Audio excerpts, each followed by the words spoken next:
So we're continuing our conversation on Nevada Week around the children's policy and the briefing book. And Patricia, I want to talk to you a little bit about child welfare. What are some of the gaps that you've seen in our child welfare system in general? So I have an interesting perspective, both being from the legislative and serving in our state legislature, and then also being a licensed foster parent. So previously, as a legislator, you could have a lot of compassion for this issue. Living it is a completely different story. And so what I have noticed, both as a foster parent and as a legislator, is it is an area of the budget that we continue to cut. We cut funding, we cut services, we cut technological advances. We provide our child welfare folks with archaic systems, overloaded caseloads, solutions that don't necessarily meet each child's needs in the home. And then when we go to try to fix it, because every legislature, if you've watched, particularly in the last couple of years, it's gone down 20%. I mean, we get hit, I say we, but we together, we get hit 20%-ish or so around that every single legislature. That's where they take the money from. So what happens is you get these agencies that are overwhelmed, people that are overloaded with archaic tools, and who are afraid to ask for more money because you just don't even bring it up because you know if you scream too loud, they might take more from you, right? And what the end result is, we have vulnerable children who have seen the worst of life, most of the time before they're 9, without services, without intervention, without appropriate outcomes. And those kids are going to grow up and become the next wave of adults who either join our criminal justice, become prisoners, correct? Or they're on the welfare rolls again, because we're not doing enough to help this group. And why are we seeing such a decrease in legislative funding year to year, Denise? Is there some reason why we're seeing this? You know, I think a lot of it is just around, who cries the loudest sometimes, or the squeaky wheel.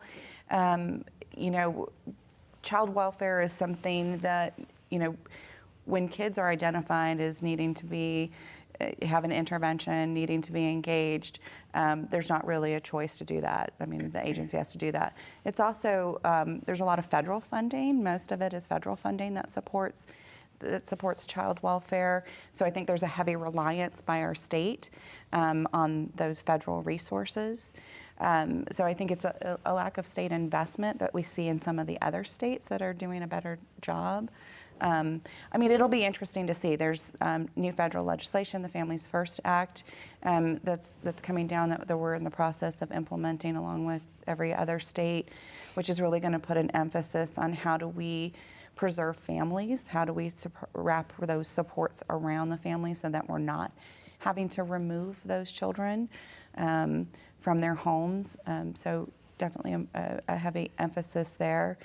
But I think we're also starting to look at, Patricia mentioned, just we don't have the infrastructure in place. We're using a 20-year-old DOS-based data system, and when you don't have good data or way to capture those reports, it's really hard to identify what the needs are. But I think also too, building up a stronger advocacy community around what the needs are in child welfare. So, when we're competing with some of those business lobbyists and others, that we have a louder voice and we're making an impact. Yeah, let's talk about that competition up in Carson City. When you have lobbyists, what's the ratio for a lobbyist that's advocating for child welfare versus, say, transportation or energy? Yeah. Well, hello. Hi. I mean, we have good people, mostly a lot of state agency folks coming up and advocating, mostly on their budget issues.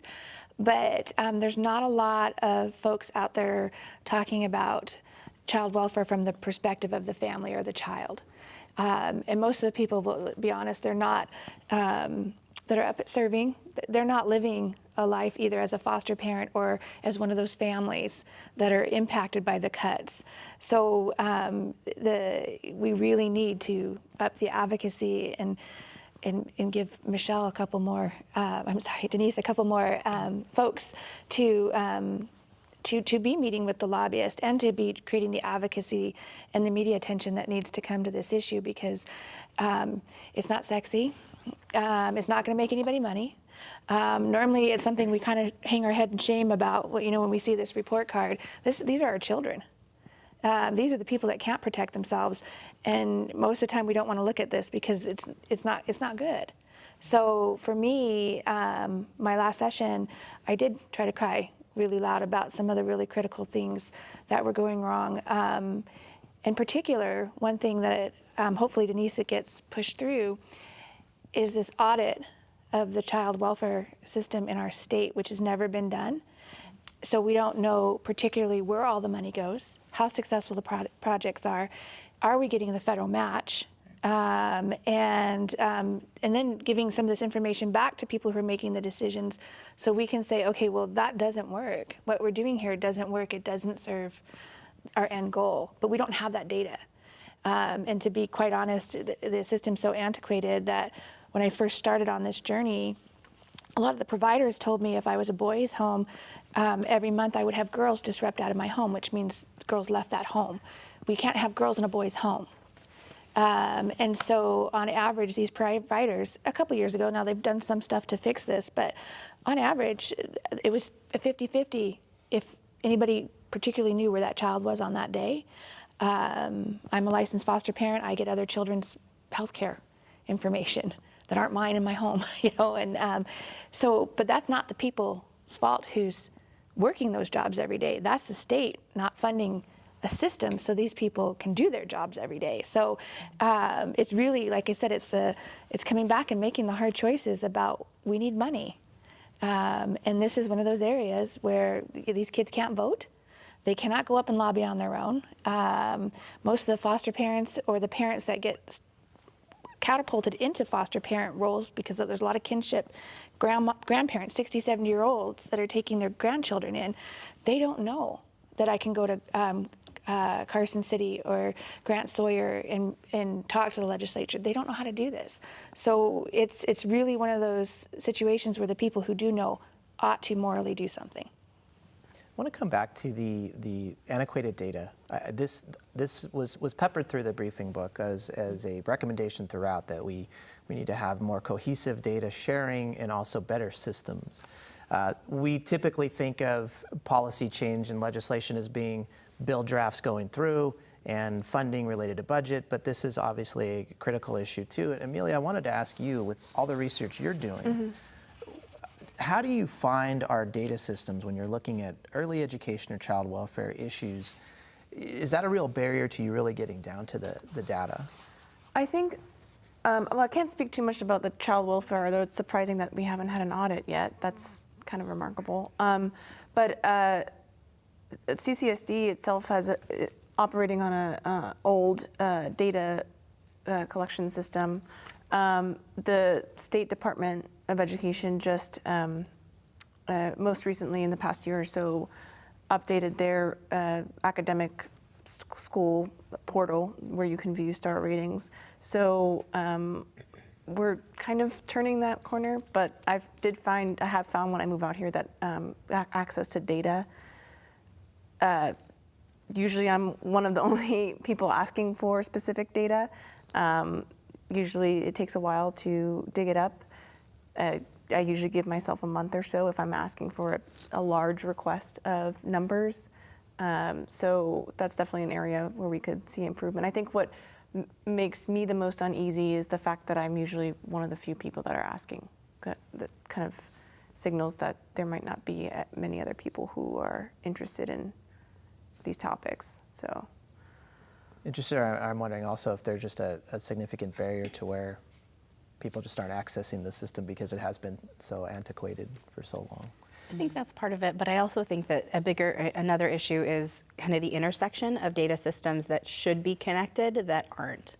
So when you look at populations like those young people that are involved in the child welfare system, as well as those young people that are involved in the juvenile justice system, we know that there is an overlap, anecdotally from folks that work in those fields. We know that there's an overlap, that there are similar kids, but those systems that each one of those agencies and entities have, they don't communicate well with each other. So it ends up being an arduous process of being able to match cases so that you know how many kids you actually have that overlap those two systems, without relying on, anecdotal data from, caseworkers from each side of that. So I think that's another issue too in terms of integrating data. And I know that there was, significant effort around integrating the education data system within the child welfare system so that folks that were working in child welfare would really have good information on individual students' activity.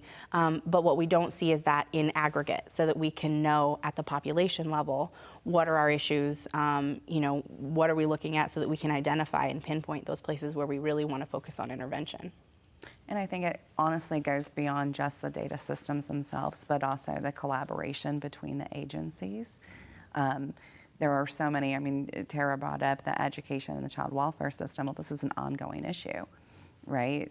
Between data sharing, between agencies that are all working with these same kids, because there's so many federal requirements and state requirements, just recognizing too that, the policy at one agency conflicts with the policy at another agency regarding, what data can be shared and how that can be shared.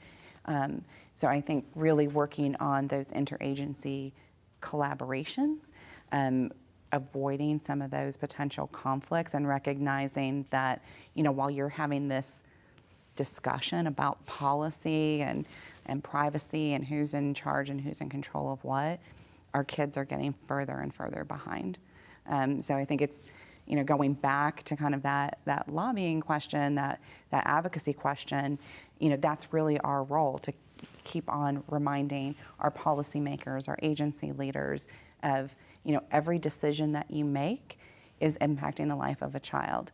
And our kids don't have 10 years to wait for you to make these decisions or for you to make these investments, because then we've lost an entire generation of kids. And what I think is important there too is that when we're talking about lobbyists, their role is not only at the state level and impacting legislation, it's also advocating for policy changes at the community level and the agency level too. Yeah, I would honestly say that I spend probably less than 10% of my time actually engaging in lobbying activities. The majority of that work that we do is really around advocacy. It's identifying those issues, being involved with the community, doing things. A lot of the improvements we make, it's not because we changed a law. It's because we were working within those agencies, building collaborations between the nonprofits and the public agencies to just change practice, change how they're working together. But I think we do need to do more, to Patricia's point, about having more advocates engaged. We don't have the lobbying dollars of the big, for-profit corporations. So the ratios are, alarming. I could probably count on my fingers the number of individuals who are up in Carson City during session that are really focused on some of these issues. While you could have hundreds or thousands, literally, of those who are there to represent the interests of, our business community.